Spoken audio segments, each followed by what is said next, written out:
on military spending to join us. Congressman, thank you so much for sharing part of your afternoon with us. Do you agree with President Biden's view that Xi Jinping is a dictator? Oh, yeah, absolutely. Xi Jinping is a dictator. He is probably the most powerful leader, president, dictator that China's had since Mao, and some people actually say he has more power than Mao. You have been outspoken about a more aggressive posture by the United States toward China, very critical of Secretary Antony Blinken in his recent visit there. I'm wondering if you are concerned at all that a more aggressive posture by the United States may close the door to diplomacy. Well, look, the way to achieve peace is through strength. And when I say more aggressive posture, I think that we need to beef up our defenses, and that's what we're doing today with the NDAA on a bipartisan level.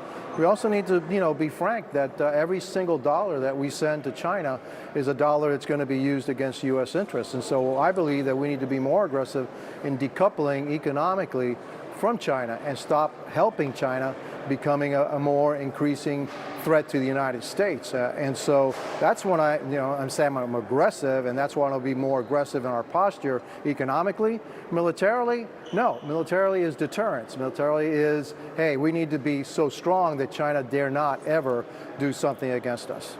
I want to dig into the question of deterrence specifically on a place that carries some emotional significance to both of us, and that is Cuba, because China is expanding its military activities there just 90 miles from your district. What can the United States military do to deter the installation of a new training facility for officials in Cuba by China and a reported spy base there as well? Well, look, Cuba is our biggest adversary in this hemisphere. It's no secret, and actually should come as no surprise that China, who is becoming our biggest adversary in the world stage, are actually joining forces. And so when they said that there was a spy base there, it was no surprise to me. When they're saying that they're going to have more closer ties militarily, that comes as no surprise either, as Cuba now tries to get closer to what it will consider its dominant partner, which will be China.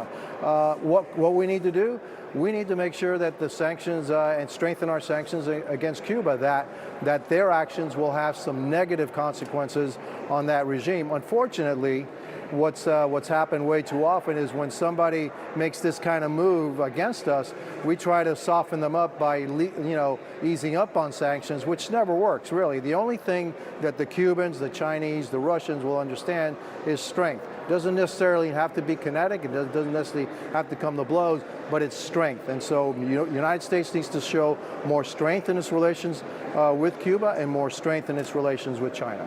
On this topic, Congressman, I have a question about the 2024 election and your preferred candidate, Donald Trump. I want to play some sound for you and our viewers.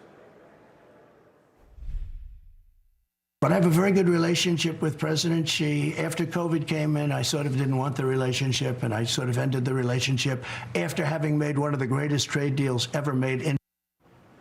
That was from a conversation former President Trump had with Fox News this week. Trump has praised Xi Jinping multiple times. Congressman, even as COVID-19 was spreading in the United States, former President Trump has not come out and said that he supports Taiwanese independence.